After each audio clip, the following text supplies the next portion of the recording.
بسم اللہ الرحمن الرحیم۔ مقدمہ۔ اس کتاب کی ایک نمایاں خصوصیت یہ ہے کہ مصنف نے اسلام کے اصول و کلیات کو ان کے وسیع دائرے کے اندر اور اسلام کے صحیح روح کے مطابق سمجھا ہے۔ اس بنا پر نہ صرف یہ کتاب دینی و اجتماعی تحقیق کا علمی نمونہ ہے، بلکہ اس کا بھی نمونہ ہے کہ اسلامی زاویہ نگاہ سے تاریخ کو کس طرح مرتب کرنا چاہیے۔ علماء مغرب نے دنیا کی تاریخ مغربی نقطۂ نظر سے لکھی ہے، اور وہ قدرتاً اپنی مادی تربیت، مادی فلسفے اور پھر مذہبی و قومی تعصب کے اثرات سے خالی نہیں تھے۔ چنانچہ دانستہ یا نادانستہ ان کی تاریخ میں اغلاط اور جا بجا بے اعتدالیاں پائی جاتی ہیں، کیونکہ انہوں نے انسانی زندگی کی بہت سی اہم قدروں کو فراموش کر دیا ہے۔ حالانکہ انسانی زندگی کی تاریخ ان کے بغیر مکمل ہی نہیں ہو سکتی، اور نہ ان قدروں کے جانے بغیر واقعات کی صحیح توجہ ممکن ہے، اور نہ نتائج اخذ کرنا درست ہو سکتا ہے۔ نیز یورپین مورخین عموماً اپنی قومی و مذہبی تعصب کے بنا پر دنیا کا مرکز یورپ ہی کو سمجھ لیتے ہیں، اور زندگی کے دوسرے اہم مواثرات اور محرکات کو صرف اس لیے نظر انداز کر دیتے ہیں کہ یورپ ان کا ماخذ نہیں ہے، یا کم از کم بہت گھٹا کر ان کی اہمیت کو کم کر کے پیش کرتے ہیں۔ بدقسمتی سے ہم لوگ عرصے سے اس کے عادی چلے آ رہے ہیں کہ جس طرح دوسری اشیاء یورپ سے منگاتے ہیں، اسی طرح تاریخ بھی یورپ ہی کے ہاتھوں حاصل کریں،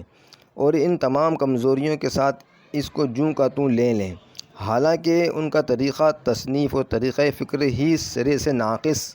اور پر از اغلاط ہے، کیونکہ انہوں نے انسانی زندگی کو ایک محدود زاویے سے دیکھا ہے،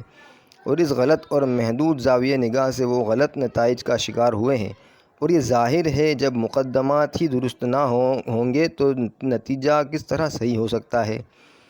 پیش نظر کتاب تاریخ کا ایک ایسا نمونہ ہے جس میں ان تمام امور پر نگاہ رکھی گئی ہے، اور تمام محرکات اور مختلف قدروں کا لحاظ رکھا گیا ہے۔ کتاب کے پڑھنے والے غالباً اس کے متوقع نہ ہوں گے کہ ایک صاحب ایمان و مؤلف جو اسلام کی روحانی طاقت پر یقین کامل رکھتے ہیں اور عالمی قیادت کو اسلام کے سپرد کرنے کا پرجوش جذبہ ان کے دل میں موجزن ہے، جہاں قیادت کی صلاحیتوں پر گفتگو کریں گے، وہاں روحانی قوت کے ساتھ ساتھ صنعتی و حربی صلاحیتیں کا بھی تذکرہ کریں گے، اور جدید تعلیمی نظام اور اقتصادی و تجارتی خود کفالتی پر بھی سیر حاصل بحث کریں گے۔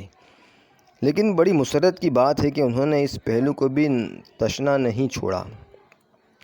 بلا شبہ اس کتاب میں انسانی زندگی پر اثر ڈالنے والے تمام عوامل کا ایک مربوط اور منظم تصور ہے۔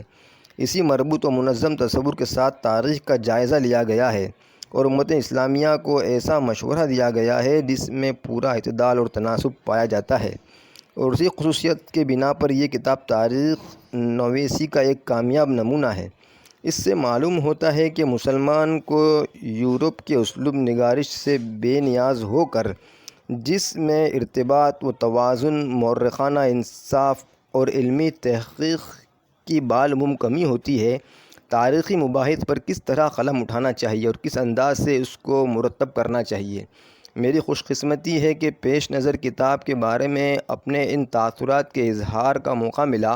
اور بڑی مسرت ہے کہ مجھے اس کتاب کا مطالعہ عربی زبان میں نصیب ہوا، اس لیے کہ فاضل مؤلف نے اسی زبان کو اپنی تصنیف کے لیے اختیار کیا ہے، اور آج دوسری بار مصر میں اس کے شائع ہونے کی نوبت آ رہی ہے۔ اِنَّ فِی ذَلِکَ لَذِکْرَىٰ لِمَن